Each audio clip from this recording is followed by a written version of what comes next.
chats with you. I'm so happy to see you again. Hi to all the Luminaires over on our Facebook page. Hi to all who are on YouTube, especially our YouTube members. Thank you so much for standing out and coming out. You guys are incredible. Look at YouTube is showing up hardcore. You guys are great. 3 lives in a row, says Sarah Rios. It's a good day. She's looking forward to Charlie Watts' interview, which is what we're going to do today. I'm hoping, Luminaires, that you will put your fingers to the keyboard, ask some questions. This is a really intriguing topic that we're covering today, and there's not many people out there in this great, big, wonderful world that are doing the work that Charlie Watts is doing. So Charlie is a straight-up artist. She's an aura reader. She's a doctoral candidate in occupational therapy over at Georgia State University. Her company, Aura Weaver, who has been out there now for 3 years, but I feel like it has been over 30 because I see her everywhere and I enjoy her so much, has provided aura photography to readings to over 5,000 clients. Can you imagine 3 years, 5,000 clients? Through Aura Weaver, Charlie helps to show you your colorful side through aura photography, sound healings, and oracle readings. And I do want to shout out because she mentioned I could say this and she instigated the idea. Charlie and I are doing a little collaboration of a book, which we're holding right now as New York's best time seller. And as she says, we'll rock your socks and teach you all things aura. So get ready for that one. We hope to have that coming out real soon. All right, with all of this said, please welcome my dear friend and mentee, Charlie Watt. Yay! The crowd goes wild. There she is.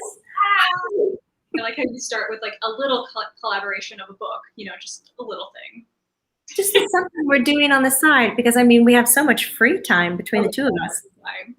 Just gonna write a book. So. It's like a perfect marriage.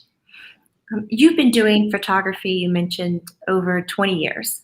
Yes. I grew up, I had a darkroom in my basement. My dad was a hobby photographer, so I got to spend that's in middle school. That's where I was in this darkroom in my basement developing photos.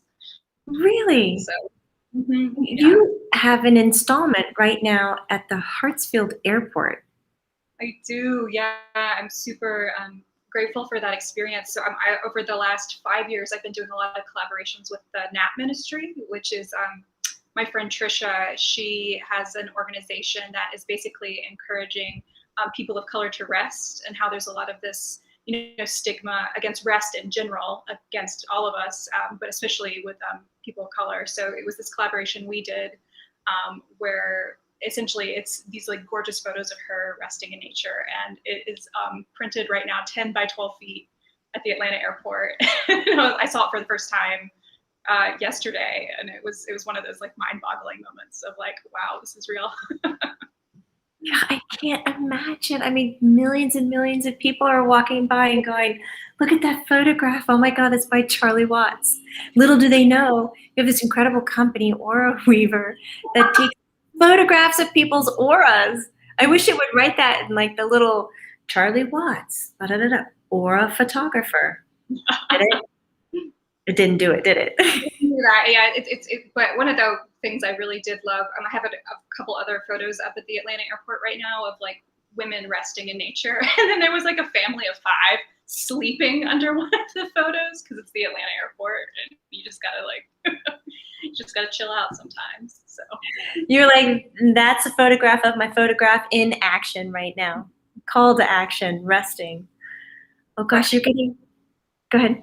Oh yeah, I know you're interviewing me, but I was wondering if that's a question for you, because that's definitely as an artist and then as a medium myself, I sometimes have a hard time blending those different aspects of myself, and sometimes I can feel very divided. Sometimes it's there's Charlie the Aura Weaver, then there's Charlie the artist, Charlie the student, and it can get really my identity gets really fractured at times, and I was wondering if you ever have that feeling and how you pull that back together. Yes, great question. I mean, I worked really hard at keeping them separate so that I could be normal in those other communities and not seen as somebody outside of the box or different. And just one day, Charlie, I just got tired. And, and then I learned how to say no. And I learned that it's not my responsibility to teach people spirituality and that it's okay to be who I am. And I guess I needed those 30 odd years of exhaustion to finally grow some boundaries around it. I love that. Yeah, I feel very like it's like I was just tired because I feel that way at times too, where it's yeah, it's having been, I guess, such like a weirdo my whole life with like new people. It's like I definitely have that moment of like, how much do I like let on, how quickly? And at this point in my 30s, it's just like, okay, here I am. I'd say as quick as you want. I was going to share with you, you're getting a lot of hellos from Ed Gonzalez, Anthony Baldwin. These are wonderful shout outs. Jacques Pierre Mortiz, totally pronounced wrong, I am sure of it, but I loved doing it. Oh, saying hi. Even Colleen Ziegler is here. Hey, Colleen. Katie Wayne is saying hello. How lucky to have more than one live stream in a day. Philomé Gray, hi from Sydney, Australia. Vlad is saying hello. Everybody's showing up. Guys, I'm so grateful that you're here and that you're hanging out with Charlie Watts. She is somebody you are going to want to know and put her name on your map because this is not going to be the last time you're going to hear from her or see her. That's wonderful. Scotty says, it's so great to be here. Hi, everybody. Okay. I want to dive into aura photography, but I got a question first before we do it. How did you stumble across this? How did you land here? Because this doesn't seem to be the dream of a little person who is like, oh, when I grow up, I want to be a aura photographer. How did it happen? So it was a really beautiful kind of exactly like what I started the conversation with, of like feeling very divided. Like I have been a professional photographer for over a decade. I've always been very spiritually minded. I've been meditating since in my teens, and like yoga has been a big important aspect of my life. And so with kind of these, it felt like when I was doing like this more commercial photography, and everyone, this is Josie. Say hello, Josie. Now go away, Josie. There was like this disconnect of like being this professional photographer and also being this like deeply spiritual person. And then through, it's interesting how things have changed with the advent of social media and like getting to connect with so many different people. And early on, I saw Radiant Human's work. And so the woman behind Radiant Human, she just has this beautiful career. She's a wonderful human. We've talked several times. And so she was kind of brought aura photography back. Like aura photography had been huge in like the 1970s and like the 1960s. And then it kind of had gone underground for a while, but with the advent of like social media, like aura photography's like largely come back in a lot of ways. And it was one of those moments where I was looking at what Radiant Human was doing and was really intrigued, and then like kind of wanted to figure out how to like put like my own witchy spin on aura photography. So it's been kind of like all of those different things coming together. And also a lot of it was like, it's one of those really funny manifestation moments of like, I journaled about, because the camera I use is really rare. It's really, normally it's a very expensive piece of equipment. And at the time, it was like the stereotype of like I was working at a bakery, I was nannying, there was no way I could have afforded that camera. And so I was manifesting, I was doing all these manifestation practices, I was journaling every day about it. And then I happened to find one at an estate sale from an older gentleman who had passed, who had kind of like traveled around with this camera for fun. And so it was just like one of these like beautiful blessings of this camera came into my life. And we've since taken 5,000 photos together.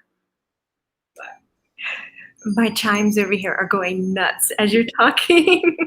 I love that story that you came across it at an estate sale. Mhm. Like, what? I mean, there are not that many cameras out there. Yeah, there's only about 100 that were ever made.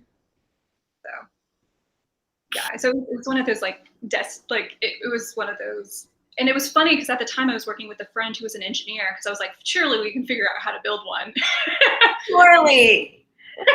So we're trying to figure out how to build one of these, like not succeeding, and then I just like happened to come across the actual camera. So it was just like one of those like blessings from the universe. Oh my God. And it's so interesting the history of aura photography. I didn't realize it was so popular in the 70s. Yeah, well, it was.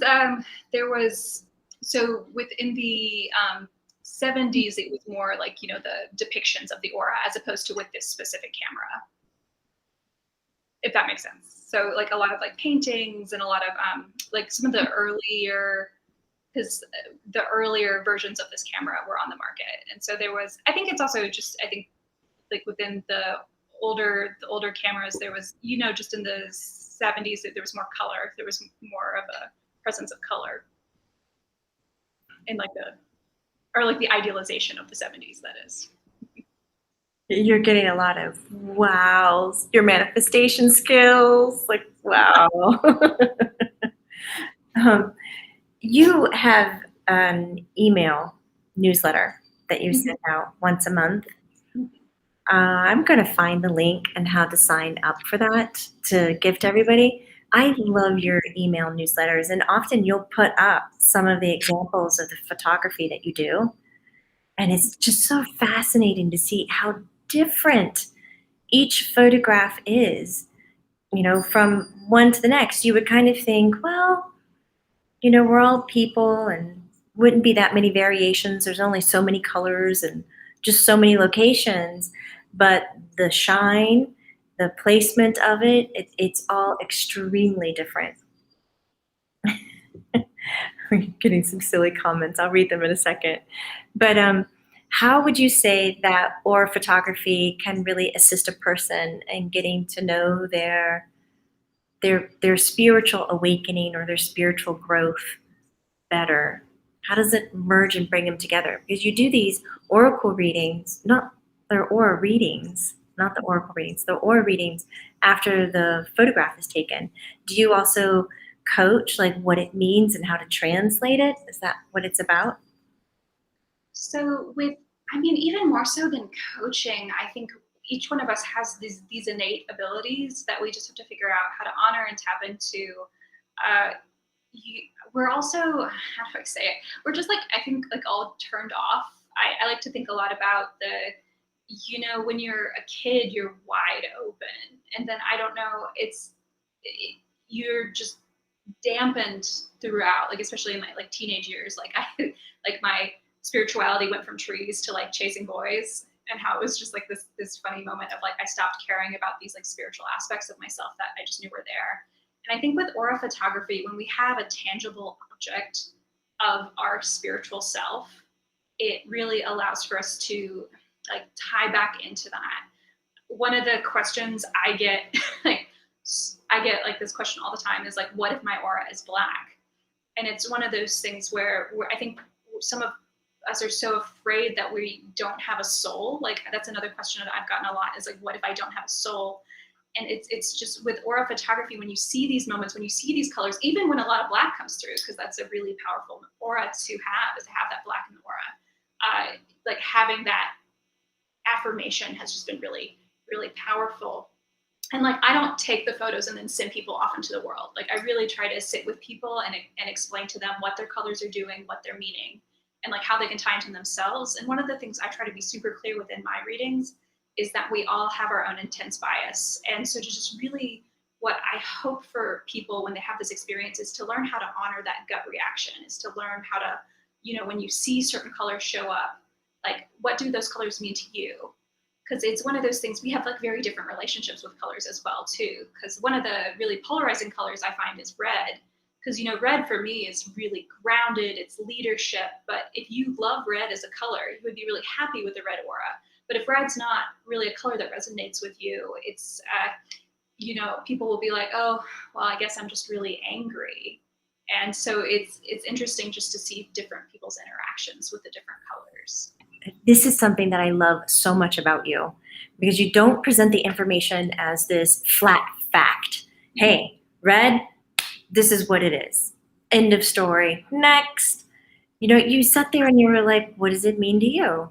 It comes with education, it comes with empowerment and responsibility, and then you build that connection with the colors of your light. I love that. So you said black was a powerful color. Can you elaborate what if? Is we have this concept that um, in light theory, white light, light from daylight, is encompassing all the vibrations of the rainbow. And then black, which is the absence of the daylight, encompasses nothing. And we're dealing with auras. We're not dealing with traditional color therapy. We're talking about hues, light color. So, in your opinion, if somebody has a black shine or black energy in their auric field, what does it mean? And I totally stole it from you, where black is just compressed rainbows. And so like, that's forever what black is going to be for me now, is that, well, even more than just like with just like the color black, for example, like with a lot of auras, if you do see that like that darker energy, that like where, colors might be dimmer. For me, those colors, and especially with black is the embodiment of yin to me, as opposed to like white being that very yang energy, that very outward. Like, with the darkness, that yin, it's that like getting to know yourself energy. When I think of black as a color, I really think of hibernation. And I think of like, one of the things that always comes to my mind, I might be the only person who thinks about this, is I really think the reason Mississippi has the best writers is because they're bored out of their minds. And in that boredom, they were able to tap into this magic. So it's like one of those things when we look at like Faulkner and we look at these like incredible like writers that are like, like we're sitting like the stereotypes, like my family's from Mississippi. So that's like where a lot of this like too is coming from. But like, it's how, Mississippi, you have that space a lot of times to get to know yourself. And like within that boredom, I think that's where like creativity exists. So I think like within those darker, dimmer colors, that's the boredom, that's the work, that's the like you can't run, you gotta. It is, and it's also related to the negative energy current that we have in our body.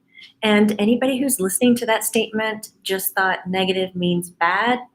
That's not where we're going at all. Negative is the quality of the energy. It's not a judgment of the energy. We require negative energy as well as positive and neutral energy currents to balance ourselves. So this black light that Charlie's explaining, we need that for our negative energy current, which is the feminine, the yin, the Ida, right? We can go on and on, can't we? The nighttime, the lake energy, the moon, right? The moon only comes at night. It's really important, healing, changing energy. It's a really good conversation. Maybe we should write a book. I think it's happening. Like one of those other creepy manifestation things. Like I can go back and The seeds have been laid.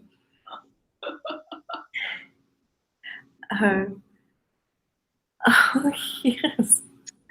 Oh, I just have a bunch of birds that just came onto my balcony. We have some luminaires sharing. And Dan Fulgham was saying, wow, I can tell you about what I learned back in the day. And I was being taught by Marguerite, which is also my teacher in Gainesville, Florida. With Jamie at Gainesville High School, I found a few gifts, and this one is the biggest one. It is, Dan, you got to finish your statement. Oh my goodness, we went down that rabbit hole and there was a dead end. I love it. Dan's really good at feeding into our conversations. I want to pause and thank those who are taking the time to offer financial energy and income as we're chatting today over on YouTube. You guys, so wonderful. Thank you. XO Cassidio XO or Cassidy. Thank you so much for the financial energy. She's also asking, what does it mean to have a golden halo in your aura from third eye to 6 inches above your head and it being mirrored at your feet as well? Just the glow on top and the glow at the bottom. Have you come across something like this? So, oh my gosh, golden auras are fun to be around. Well, because it's one of those things like with man. So with gold and yellow, I feel there's a lot of these like intersections where they really come together. And with the idea of them, immediately the thought I have is if it's at the head and at the feet, it's almost like that bookmark. It's almost like the being fully contained from above and below. But gold shows up a lot in children. Like when you're like that baby giggle, like oh my god, like all the hair on my skin stands up even thinking about it. Like that pure joy energy. Gold has a lot of that energy to it, and it's kind of depending on what train of thought you think of, like with gold too, because like gold has this like monetary energy as well. Like when we think about it, so there is kind of this I've been thinking this is another one of welcome to Charlie Watts tangents, but one of the things I've been thinking about a lot is because that solar plexus is kind of near the gut, and it's one of those things with that yellow energy. When we have really good gut health, it tends to help aid us in our financial health as well, and how like joy, it's like one of those really frustrating moments of like when you're like how the heck am I going to pay rent this month? Like it almost like repels money. But when you're kind of like, oh, whatever, money's just like opportunities just seem to come out of nowhere. So it's kind of like that yellow, that like really that joy energy. So it's, yeah, that's kind of like my thoughts around yellow, but it's, sunflowers, it's the sunflower energy. I love that gold is a baby giggle. That needs to be the hashtag. Ariel Gillette or Jalette is saying, I had mine and my daughter's aura photographed through Aura Weaver, and I have to say it was such a beautiful moment to see my daughter look at her light for the very first time and see this whole new connection with herself. Love that. Oh, that's amazing. And like children's auras are just the best. Those photos are just so special. I never thought about that. And you have events all over US. We do, yeah. So we are going to be this next weekend. We're going to be in Red Bank, Tennessee, at Ritual Remedy doing aura photos, and so for that particular event, we are offering all of y'all 15% off an aura photo session with us, as well as we in it for our Atlanta folks. We are going to be at Ode to Wonder inside the Telephone Factory. And so that's going to be, oh my gosh, I'm blanking on the dates. That's mid-July for the Ode to Wonder event. So we would love to come and see what y'all's auras look like. It's July 16th through the 17th because I was just checking it out on your website. Thank you. I'm in the middle of 3 exams right now, so this is like mashed potatoes at the moment. So how are you doing this? I don't know how anyone does this human thing. I feel like it's like I don't think that trying to do a lot is special, if that makes sense, because I think we all have a lot on our plates. I think we just I think we get to these, as we started the conversation, you just get fed up and you're like, okay, I'm just going to do this. What got you even interested into occupational therapy? Just really, I just really appreciate helping people. We'll come help right now. Yeah. Just remind you, we're in the city, all the sirens. That's it. You just wanted to provide help, and you're like, I'm putting my finger down on a map, and I'm just going to go do this. It's a little bit more specific than that. So I have been teaching art throughout my whole life. So I had, I've taught anything from college to preschool. So I've been teaching art my whole life. I loved it. But I kept getting put in positions where I was with special needs kids who are kids with special needs. And I kept being like, I want to be able to show up better for these children. And with the way public school systems are set up, it's really hard to, you know, when you have a whole class of children, you can't really spend time with the individual students. You have to take care of the bigger group. And so I just kind of got to this point where I was teaching at a elementary school in South Atlanta, and I don't know, for anyone who's not from Atlanta, like it's a hard place to grow up. And you know, with a lot of the kids, they were needing, like, I couldn't be a therapist and a teacher and a social worker. And so occupational therapy has really, like, as a career, it allows for me to touch on each of those things and like dive much deeper and really understand how to show up for people. Telling you, every time I get the opportunity to hang out with you, I learn so much more about you. It's nice. Do you know what I'm saying? Sometimes you get around people and it's they wear their experiences like banners of success and they're constantly showing them, you know, this is shiny, look at this, and now. And you just have this ease with it where you're like, I didn't know you taught school. That's so wonderful.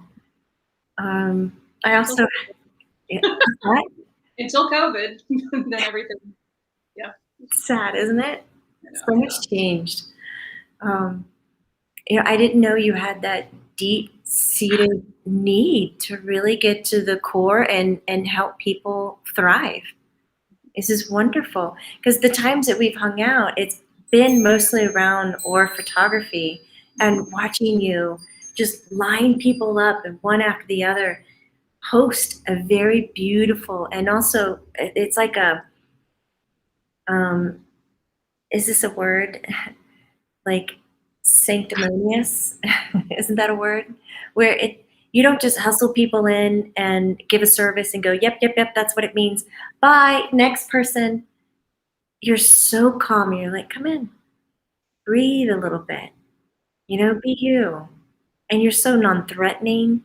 And you sit, you come in, she has this little tent, and you come into the tent, she's got a little chair with an armrest, and there's the camera kind of not too far away from you.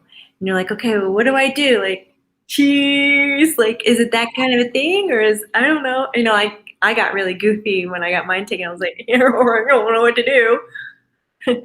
And do you still hook people up to any instruments on the hands or no? Yeah, with the actual, so we're using the Oregon 6000, developed by Dr. Guy Coggins, who you have connections with, right? Yeah. So I was remembering that, but so with his camera, you're using these hand plates that are using different technologies to read. So if you think about it, it's your body temperature, it's your heart rate, it's the amount of electrical output you're producing. Ooh, excuse me. And it's very similar to, like, if we think about how we use our phones. Like, if you try to use your phone with gloves, it won't turn on if you have a touchscreen phone. So with this system, it's reading that electrical output and going through a system developed with a bunch of different psychic mediums and Dr. Guy Coggins, uh, to create these really colorful images. And with, like, the way I try to do my sessions is, you know, I really want it to have that ceremonial edge. I really want it to have this, like, you are stepping into your spiritual self, like, or having that moment for, like, stepping into your energetic body. So with, like, it's one of the funny things, like, I think that a lot of people don't realize is, like, with a lot of my readings, they end in, like, both me and and the person I'm reading for just, like, sobbing into the photograph, just because it allows us to, like, connect with a lot of, like, ancestral energy as well, just kind of depending on your own personal philosophies and own personal connections and guides. Like, one of the really powerful things about this camera, and this is where you tie in your own beliefs. Like, you know, it's with anything, like, you could call this a mood ring, you could call this like a spiritual connection, because we could get a lot of orbs that show up in our photos. And, like, with the orbs, like, you know, I like to think of them as, like, our own fairy godmothers showing up and kind of being like, stop that. But, like, there's also, like, moments when people have that, like, hit of, like, an orb showing up and they're like, I know exactly who that is. It's just this really wonderful portal to connect to, like, the certain thing you're working through. We've got a few questions jumping around, and some of it relates to your your kind of setup and how all of this works. Like DV wants to know, can you do remote photography? Um, Somebody else, Myra, right? Yes, Myra Adams was chiming in. Like, can you take pictures online or via Zoom? So the short answer is no. One of the, for the particular experience, like with these types of photos, they are particular to this equipment. There are other aspects of aura reading though, and I think with Jamie, you and I've talked about this a couple times. Like I do see auras, but like my experience of seeing auras more ties into sensing. It more ties into it has like it does have a visual component, but more it has like this emotional. And like I just like love one of the things we've talked about is like, within our hands, it's almost like our fingertips have these little eyeballs that we can like see the world through. So like for me, like, with like, when I like go like this, like I feel very specific things as opposed to seeing them. But if like there's a moment of like, if I actually, do my hour of meditation, which I try. But like when I'm in that more meditative states, I do have that gift of sight. With like the particular aura photos that Aura Weaver mainly takes, it is through that camera system. But we also have another offering where we've been painting auras. So that would be more of that Zoom experience, more of that remote offering, because it's one of those things like through as I've been a Reiki teacher master for I think 8 years now. Through like that ability to connect with another person, like we've been able to do these aura paintings as well. We're not doing that as much right now because of all the exams I'm doing, but Yeah. that is another one of those offerings that we have. That feeds into Sarah Rios was wondering, do you see auras with your eyes? Yes, I do, and it was really beautiful. I had so my mother didn't meet her birth mom until much later in life, and I never not got to meet her in person. But apparently, she could see auras as well too. So it was just like one of these. It was a fun family connection.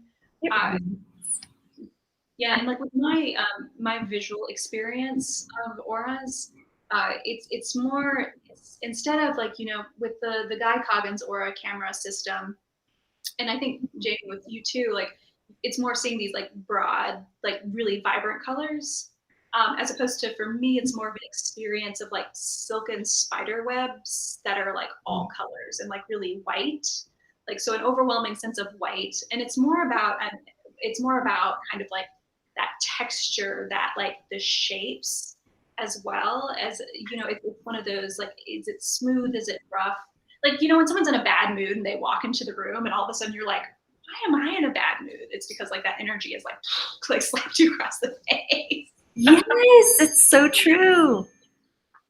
Oh my God. Well, I know we're coming to the end of our conversation.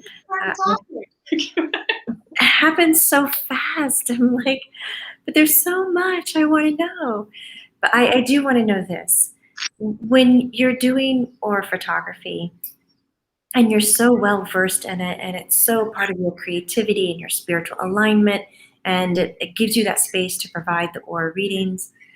But why would people want to come? I mean, besides curiosity, what could an aura photograph really offer somebody? I mean, more than anything, and one of the big takeaways that I've had is just like having these little moments to connect back to yourself. If we look across most major religions, there is that theme of like know thyself, know thyself, know thyself that really comes up. And I think aura is kind of like the sprinkles of that concept. So it's just like this little moment to like take a break and like see, like having that like tangible proof that you are an energetic being, I think is really powerful. Yeah, I totally agree. It's a really wonderful and fun way to get to know yourself. I like to take a moment and encourage anybody out there, whether you're watching with us live or recorded, if you're seeing something inside of how Charlie's expressing about her company or Weaver or photographs, her readings, just her light in general, if you're just like, wow, it's very interesting. I want to pause and give you a moment to acknowledge it. A lot of times we get into these things and we put the interview on the back burner while we fold clothes or we're making a meal. And we're like, yeah, that's so intriguing. And the interview ends and it stops there. I'd like to offer permission for you to follow through and put your fingers to the keyboard and just research her. Check out OraWeaver.com. You can find her on TikTok at the Ora Weaver, as well as over here on Instagram, which I can post for you in the chat thread. Go look at it. Don't let the conversation stop here. There's still so much more to connect with. If you're anywhere up in Tennessee, isn't it? So Redneck Tennessee. Drop by. Use this coupon code. I'll put it back in the stream. It's AuraXJamie and get 15% off your Aura photography. Enjoy that. Actually, somebody was wondering, do you ever go to Florida and take photographs? We are coming, yes. But like send us a direct message on Instagram. We're trying to figure out, so we're gonna be in Jacksonville, but we haven't confirmed the dates yet. So yeah, it's one of those, you know, when you email someone, they email you, it's like, oh, we'll figure it out. But yeah, so we will be coming to Jacksonville at some point, but we would love to explore more of Florida as well. Good. Can people reach out if they have a spiritual bookstore or a festival or something coming up and that you would be a good fit for? I mean, can they reach out and ask if you're available? We would love that. And we just did our third wedding too. So like it's yeah, it was just like such a fun offering. And we did like a pre-COVID, we did a baby shower. It was just like such a sweet like way to commemorate like an important experience. So I would have loved to have you at my wedding. Oh my God, that would have been the best thing. Here's your take-home gift. You have an Aura photograph. Oh my God, brilliant. It's brilliant. So before we say goodbye and close up, I like to ask each person that I hang out with, that I talk with, if they would like to share a gold nugget, just something that they either go to, maybe it's an action, a movement, a phrase, a mantra, an affirmation that helps them stay on what we consider your best path in life.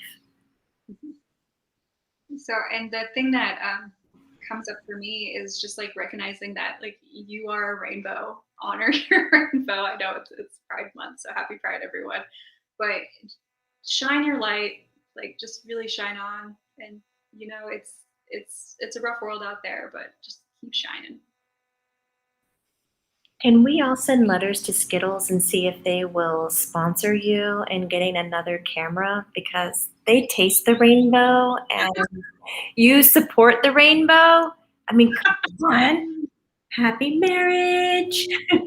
I'll contact them. We'll see. You know, unlikely collaborations.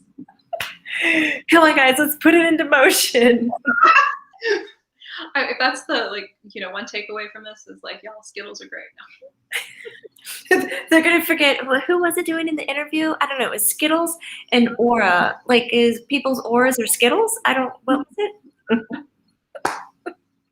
Hashtag Aura Skittles. We're doing whenever you want to share about Charlie. Here we go. Hashtag Aura Skittles. We can make something out of it. I don't know. I have just thoroughly enjoyed this. Thank you so much for being here. And this is not going to be the last time that you're seeing Charlie Watts showing up around the world. But thank you for being here for this first time that we've had her on our live stream chats. Charlie, thank you, thank you, thank you, thank you. And like for anyone out there who's curious, we've been doing, I've been Jamie's mentee for the last 4 months, and it has been incredibly transformative and has been just an amazing experience. So if anyone has any questions about that, you're also welcome to reach out to me as well. Seriously, thank you. That is like the most deepest reward ever, is that grassroots word of mouth offering. Like, that is liquid gold or baby giggles. It really is. Thank you. Laura's. So. And for you, Luminaires, thank you so much for lending us your eyes and your ears and your time today. Remember, this is not woo-woo. It's true, true. Choose happiness. Go out there and make it for yourself. Bye, Loomies.